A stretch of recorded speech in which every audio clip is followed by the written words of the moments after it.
वारदात, अपराध जगत की सच्ची कहानियां। ये घटना जुलाई 2021 तक की घटनाओं पर आधारित है। साहब, हमें एक रपट लिखवानी है साहब। रपट? अच्छा, जुर्म क्या हुआ है? हमारी 14 साल की बेटी का पहले बलात्कार हुआ और फिर हत्या कर डाली है। किस किस के खिलाफ लिखवानी है रपट? आप लोगों के खिलाफ, निघासन थाने के पुलिस वालों के खिलाफ रपट लिखवानी है साहब। जी हाँ, सही सुना आपने। एक 14 साल की बच्ची का दिन दहाड़े बलात्कार हुआ और फिर उसे वहीं मार दिया गया, ऐसा उसके माँ बाप का दावा था।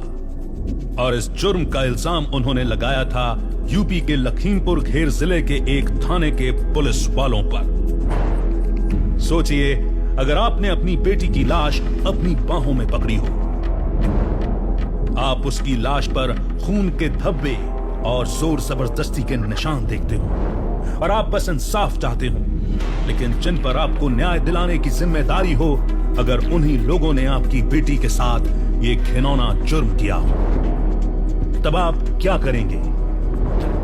इंसाफ के लिए किसके पास जाएंगे? क्या आपको कभी इंसाफ मिलेगा भी?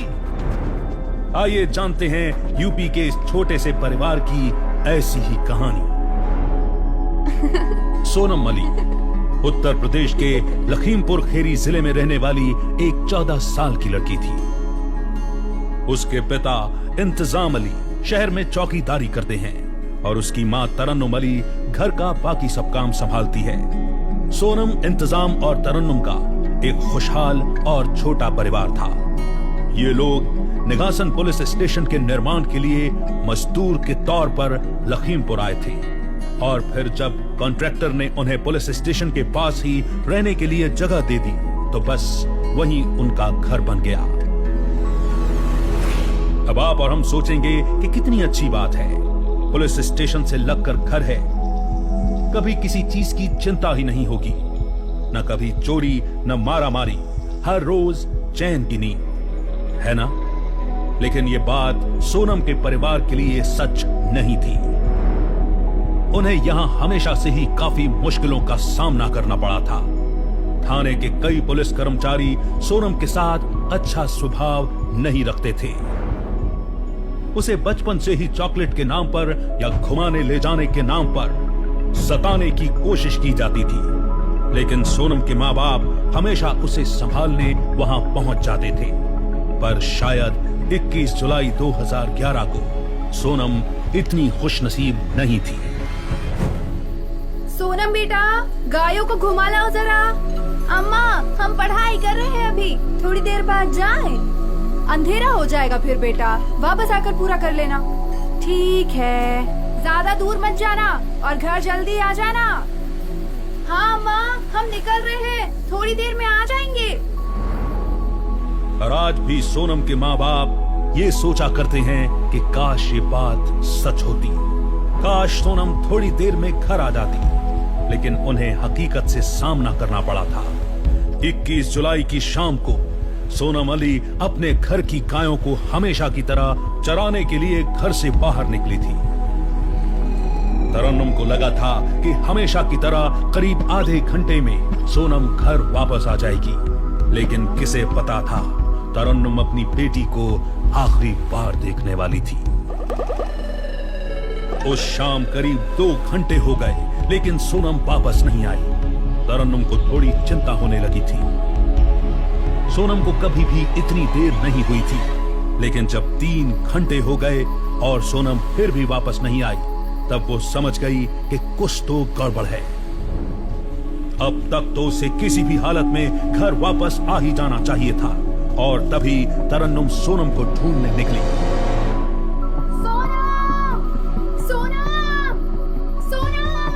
काफी देर तक ढूंढने के बाद भी उसे सोनम कहीं भी नहीं मिली। अब उसे डर लगने लगा था कि कहीं सोनम को कुछ हो तो नहीं गया। उसे बस अब अपनी बेटी को आंखों से देखना था, और तभी आसपास के किसी पड़ोसी ने उसे बताया कि उन्होंने सोनम को गायों के साथ पुलिस स्टेशन के कंपाउंड की तरफ जाते हुए देखा था। और तरन्नुम वहीं पहुंच गई पुलिस स्टेशन अपनी बच्ची को ढूंढने। साहब, मेरी बेटी सोनम नहीं मिल रही है साहब। मुझे बस उसे ढूंढने जाना है। अरे कहा ना एक बार, कोई नहीं है यहाँ। साहब उसे अंदर आते हुए देखा था साहब। बस एक बार देख लेती हूँ तो तसल्ली हो जाएगी साहब। हाथ जोड़ती हूँ साहब, प्लीज। फिर आखिरकार उसे पुलिस स्टेशन के कंपाउंड के अंदर सोनम को ढूंढने की रजामंदी मिल गई। तरन्नुम और इंतजाम पागलों की तरह उसे वहां ढूंढ रहे थे। कुछ देर बाद उन्हें वहां उनकी एक गाय दिखी। वो जानते थे कि अब सोनम भी शायद कहीं आसपास ही मिल जाएगी, लेकिन अपनी गायों को ऐसे अकेले देखकर उनका डर और गहरा होता चला गया, क्योंकि सोनम ऐसे तो उन्हें कभी भी अकेले नहीं छोड़ती थी। और फिर कहीं दूर गुजरती हुई गाड़ियों की हेडलाइट के बीच तरन्नुम को एक बच्ची की परछाई दिखी। वो दौड़ी दौड़ी उसके पास जा रही थी। उसे यकीन था कि वो सोनम ही थी, लेकिन फिर उनकी पुकार सुनकर वो इस तरफ दौड़कर क्यों नहीं आ रही थी। जैसे जैसे वो लोग सोनम के पास पहुंचते जा रहे थे, वैसे वैसे उनका डर बढ़ता जा रहा था। और फिर उन्होंने जो देखा, उसने उनके पैरों तले जमीन खींच ली। उनके सामने एक सूखे पेड़ की डाली पर सोनम की लाश लटक रही थी। सोनम की लाश खून से लथपथ थी। उसके कपड़े भी कुछ जगह से फटे हुए थे। उसके शरीर पर जोर जबरदस्ती के निशान थे। वो जो दुपट्टा पहनकर घर से बाहर निकली थी, उसी दुपट्टे से वो अब एक लंबे सूखे हुए पेड़ से लटकी हुई थी। अपनी बेटी को इस तरह देख कहीं न कहीं उसके माँ बाप की रूह टूट सी गई थी। सोनम की लाश मिलते ही पुलिस वालों को भी इत्तला कर दिया गया था, लेकिन उन्होंने कोई एक्शन लिए बगैर सोनम के माँ बाप को उसकी लाश घर ले जाने दी। तरन्नुम और इंतजाम कहीं न कहीं जानते थे कि उनकी बेटी के साथ क्या हुआ है। वो जानते थे कि उसके पास खुद फांसी लगाने का कोई कारण ही नहीं था। वो जानते थे कि पहले बलात्कार कर फिर उसका कत्ल किया गया है। इसीलिए वो पहुंच गई पुलिस स्टेशन उन्हीं पुलिस वालों के खिलाफ FIR लिखवाने के लिए। साहब हमें एक रपट लिखवानी है साहब। रबट? अच्छा, जुर्म क्या हुआ है? हमारी 14 साल की बेटी का पहले बलात्कार हुआ और फिर हत्या कर डाली है। अच्छा, किस किस के खिलाफ लिखवानी है रपट? आप लोगों के खिलाफ, निघासन थाने के पुलिस वालों के खिलाफ रपट लिखवानी है साहब।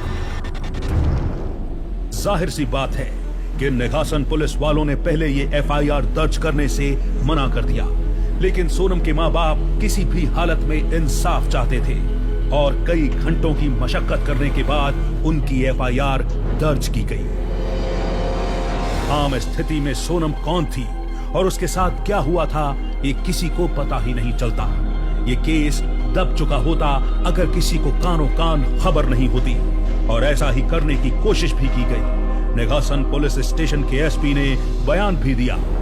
पोस्टमार्टम रिपोर्ट के अनुसार ये कंफर्म हो चुका है कि it's a clear case of suicide. Sonam Ali ने खुद पेड़ से लटककर आत्महत्या की है। सिर्फ यही एक बयान पूरे केस को रफा दफा करने के लिए काफी था, लेकिन शायद सोनम खुद अपने आप को इंसाफ दिलाना चाहती थी, और कहीं न कहीं सोनम के परिवार को सहायता भी मिली मीडिया से, जहां इस केस ने अब एक लहर पकड़ ली थी।